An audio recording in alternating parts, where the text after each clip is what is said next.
Good morning, Bucknutters. Welcome to the Bucknuts Morning Five here on Monday, April 29th, 2019. I am Dave Biddle, very happy to be joined by Bill Bank Greene. Bank, the Gunnar Hoak news came down over the weekend. He is transferring to Ohio State. That is excellent for quarterback depth. He will even compete with Justin Fields for the starting job, I am told, although I think everybody knows Justin Fields is going to be the starter. But, Gunnar Hoak's at least going to try and give him some competition. One thing that you and I are definitely in agreement. I read your must-read material Bank blog over the weekend. You said that for the 2019 season especially, you'd rather have Gunnar Hoak than Matthew Baldwin. I agree with you. I think Matthew Baldwin down the line might be a better quarterback than Gunnar Hoak, but for the 2019 season, I think the Buckeyes made out well here. Yeah, I definitely do. And I like Matt Baldwin. That's not a shot at him at all. I mean, Matt did not play much high school football as a sophomore or a junior, started as a senior, had a good year, got hurt at the end of the year, and then he came to Ohio State last year. He couldn't do hardly anything from a physical point of view. He learned the offense, he was in the meetings and all that stuff. It was a long time before he was able to actually do things. So you're looking at a kid that has 10 or 11 games of high school experience, and you're going to put him out there in a potential national championship season. It's just not feasible. You know what I mean? So, and people can say, well, Justin Fields didn't play much last year. He took snaps every day, and he was healthy every day. And he played every game from his sophomore, junior, and senior year of high school. So there's no comparison there. And then when you fast forward to Gunnar Hoak, Gunnar was a heck of a quarterback at Dublin Kaufman, played 25, 30 games of high school football, has been at Kentucky for the past 3 years, has fought for the starting job there. They made a decision last year, and it was a smart one, where they decided to go away from a thrower like Gunnar Hoak. Their offensive line was not very good. They did not have great wide receivers. And they thought, we're going to run the football, and we're going to put a quarterback out there that can make plays with his legs. They ran the heck out of Benny Snell. They went with a lot of two tight end stuff. And their quarterback made a lot of plays for them when things would break down. It was a great move going with Terry Wilson over Gunnar Hoak in that system. But, it doesn't mean Gunnar Hoak can't play. I mean, Gunnar's good. Now, is he better than Justin Fields? Do you have more talent than Dwayne Haskins? No, he doesn't. But he's pretty good. I mean, and I think he's someone that where Matthew Baldwin could be, peeing down his leg if you're calling on him in the third quarter of the tie game in the Michigan game. I don't think Gunnar Hoak would be. I think he would keep his wits about him. He would do what he's supposed to do, not turn the ball over. He's a game manager, okay? And that's, I guess, for some people, that is a negative connotation. It's sure not for me. And when you put a quarterback in that turns the ball over 3 times and a half, at that point, you really wish you had a game manager. So there's a lot to like with Gunnar Hoak. When this first came up, it made so much sense to me. And Gunnar, Gunnar's looking at this long term. If he's going to sit this year behind Terry Wilson and next year Terry Wilson, why not come to Ohio State, sit behind Justin Fields? His father played there. Fred Puggich, I think, is an uncle. The family's close to Fickle. Just a Ohio State legacy family. It's a no-brainer for him. It sets him up for life after football. And, oh, by the way, he's going to compete like heck with Justin Fields. And I think that's a good thing to not have Justin Fields sitting there thinking, I have no competition. I don't have to work. This job's mine. No, you want him pushed a little bit. And I think that'll happen. And I think Gunnar can also be sort of that wise, veteran, older brother for Justin, to help him in the meeting rooms, in the film room, and off the field, too. So, to me, it was just a total win for Ohio State and for Gunnar. Absolutely. I mean, it did make a ton of sense. And I should have said this at the top of the show, but Gunnar Hoak, eligible immediately for those that don't know. He's a graduate transfer. Will graduate from Kentucky here shortly, much like Joe Burrow, graduate transfer with 2 years of eligibility remaining. So it's really nice. So he's going to come here not just for 2019, but he'll be here for 2020 as well. They'll have Chris Chugginoff just for this final season. He'll be a fifth-year senior. So the bottom line here for me, Bank, is when Matthew Baldwin decided to leave, I mean, it was just like, what is the best you can do to alleviate, any worries at this situation and just get the best guy available? They did that. I cannot imagine a scenario where you're going to get somebody better than Gunnar Hoak. I can imagine a lot of scenarios you get somebody worse. I mean, they weren't going to get somebody any better than that to come and know they're going to be coming in here pretty much as the backup. And you laid it out. I mean, his father played for the Buckeyes. Fred Puggich, the architect of the Silver Bullets when he took over for Bill Young as defensive coordinator, is his uncle. Fred Puggich Jr., of course, is his cousin. Makes so much sense. Makes sense for both sides. And I just think Ryan Day did a great job of finding the best option here. Yeah, there's no doubt about it. And when this news first hit about Matthew Baldwin, I think it was a Thursday evening, and, I was on the message board, and I went through that transfer portal, and that was a collection of, guys that can't play dead in a cowboy movie. You wouldn't want them as an extra. And then somebody on the message board actually mentioned Gunnar Hoak, and I thought, oh, my God, it's over. It's over. That's it. This is done. And at that point, Gunnar was not in the transfer portal. And, I do think, like I say, he was their first choice of who was feasible. You know what I mean? You can't get better than him at this late in the game. So I was so happy when that name first was popping. Didn't come from me. Somebody else threw that name out there, and then I did some digging. I've got a pretty good relationship with Gunnar and his father, Frank. And once I started digging around a little bit, it was like, this is so perfect. It's almost too good to be true for both parties. So I'm looking forward to it. I'm looking forward to seeing Gunnar push Justin. So, and I think Justin needs that. Absolutely, and that is the plan, that he's going to come in here and, he probably knows deep down he's going to be the backup, but he also knows he's coming in here to compete and push Justin, just like you said. Moving on, I want to talk about, Mike Jordan. He left early after his junior year. A lot of people told him to come back, as you mentioned in your Bank blog. He went very late in the fourth round to the Bengals. Looked like he was going to slip to the fifth round. At least he went late fourth.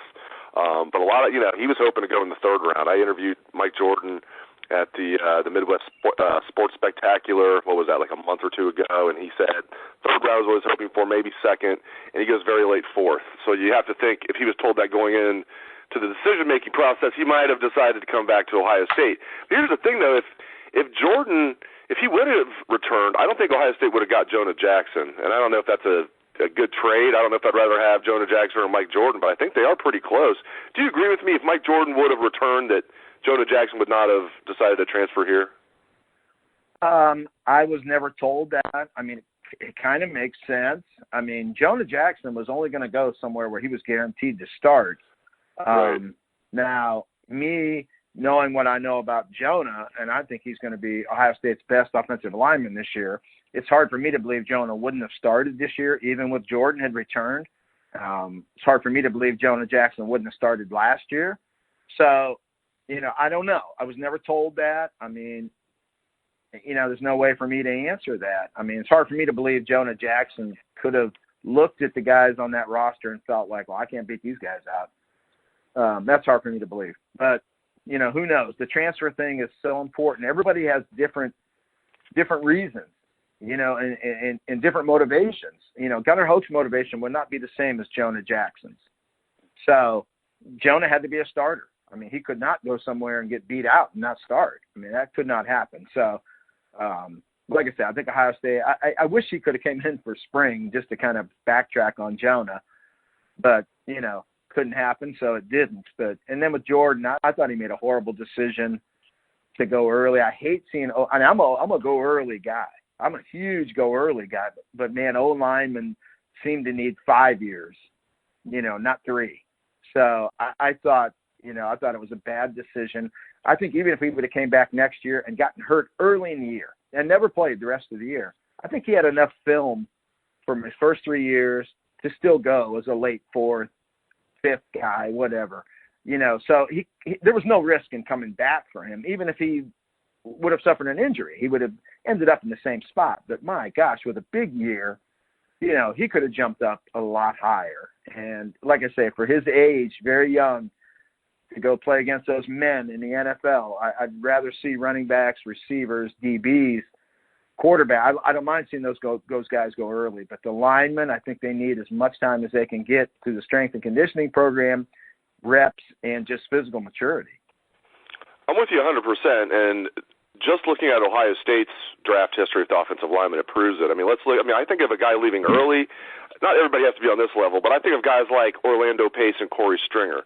Let's look at the recent history of guys going in the NFL that have been really good offensive linemen at Ohio State. Taylor Decker, first-round pick, stayed as a senior. Billy Price, first-round pick, stayed as a fifth-year senior. Pat Elflein stays as a senior. All these other guys. Jack Mewhort was a second-round pick, stayed as a senior.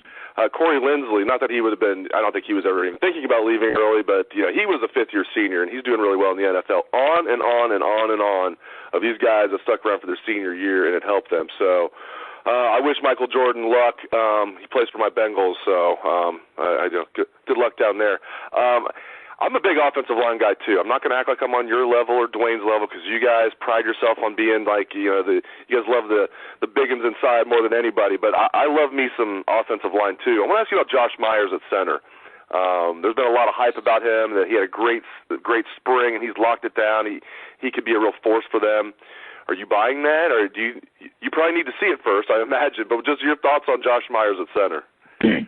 Well, I want to buy it because I like that kid from the minute I saw him as I think a sophomore in high school, and he's a great kid, and you root for these kind of guys.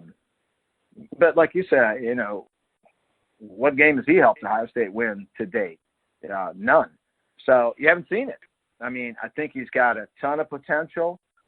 I want to see it. I want to believe in him. I want to see him become Billy Price or, Pat Elflein, and I hope he follows in those guys' footsteps. Nothing would make me happier than to see that guy have a great finish to his career at Ohio State and go on into the NFL.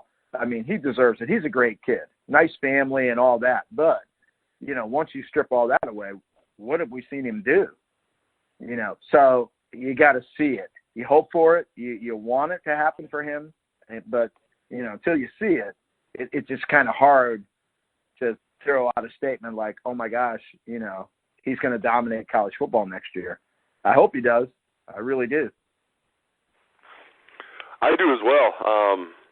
Last thing, I mean, the head scratcher maybe in all of sports right now, I should limit it to football, I really should, is Dwayne Haskins going 15th, flipping 15th. You have a lot of people like Dane Brugler. I want to take Ohio State people out of the mix because, people might accuse me. I don't know why they would accuse me of being biased towards Ohio State or anything, but that's my little joke. But you have even people that have no dog in the fight that are like, how in the hell did Dwayne Haskins flip to 15? He was my top quarterback on the board is what Dane Brugler from The Athletic is saying. Dane Brugler, who we have on Bucknuts Radio occasionally with Dan Rubin, and we really appreciate him helping us out. He thinks Haskins was a top quarterback on the board. Other guys I really trust, Louis Riddick thought he was the top quarterback on the board, on and on and on and on. Kyler Murray, I get it, whatever. He fits the Cardinals. Daniel Jones going 6th. And what's great theater here, Bank, is they play in the same division, the Redskins and the Giants. We're going to get to see them. They're always going to be measured against each other. I'm still, even 3 days later, I'm still dumbfounded by this. Well, I mean, I'm with you. And like I say, I am not like a pure OSU homer, can't believe Johnny Dixon didn't go in the first round. I'm not that guy at all. I try to be as objective as possible. The Kyler Murray thing, I get it. Where I would disagree with that would be the hiring of the coach they hired. Right. You hired Cliff Kingsbury. I think that's a huge mistake. But once you do that, you almost have to give him his guy. And Kyler Murray fits that offense that Kingsbury wants to run. And I love Kyler Murray as a player. I saw him all week at Under Armour the one year he was down there, and he remains the most single impressive quarterback I've ever seen on the high school level. I watched him every day for a week, and I couldn't believe just how impressive he is. You strip away the 5'10", excuse me, and make him 6'3", then he's going to the Hall of Fame. So that I got. The Daniel Jones is unbelievable because had they taken Josh Allen or Ed Oliver or some impact defender at 6, then there would have been a heck of a quarterback available to them at 16. Huge mistake there. Take your impact defender, get your quarterback later. Now, if they saw the way the draft was starting to roll and, oh, my gosh, we're not going to be able to get Daniel Jones. We love Daniel Jones. Who the heck was going to take him before them? But if you could have got that sense it was coming, move up. They had so many picks, they could have moved up. But to take Daniel Jones at 6 is just beyond ridiculous.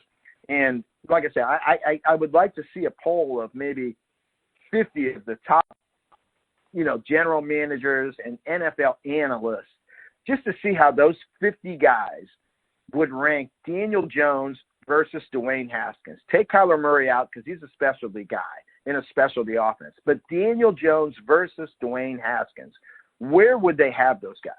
Who would have Daniel Jones ahead of Haskins out of those 50? Personally, and I'm not an NFL draft guru at all, and I admit that, but I would have taken Drew Lock before Daniel Jones. But, that Gettleman's going to have to live with that. You look at the trade he made, handing over Odell Beckham to the Browns, when, you've seen reports come out since then that teams have said, we offered him a lot more than that, than the package the Browns offered him. So I think Dave Gettleman, he's going to pay the price for this. He's going to lose his job in a couple of years for this. But the bad thing is the head coach will lose his job first. Pat Shurmur will pay the price for Gettleman's foolishness first, and then Gettleman will eventually get it down the road. But I thought it was colossally stupid, if that makes any sense at all. What I said was probably colossally stupid, but that was dumb. It made a lot of sense to me, what you said, and it was colossally stupid. And this is another guy, Gettleman, who earlier this offseason, the Odell Beckham Jr. thing is what everybody's going to point to, and rightfully so. That was his biggest debacle. Obviously, he also let Landon Collins go for nothing when you have teams after the fact saying that they would have given up a second-round pick for Landon Collins, and he let him go for nothing. He could have slapped the franchise tag on him, then traded him for a second-round pick and say he just let him walk for nothing. He's an idiot. He better hope that Daniel Jones turns into a stud, or Dave Gettleman will be fired before long. Great stuff as always from Bill Bank Greene. Appreciate it, Bank. And thanks to all the listeners out there for tuning into the show. I hope everyone has a great day. Let's hear that Buckeye swag. Best damn band in the land.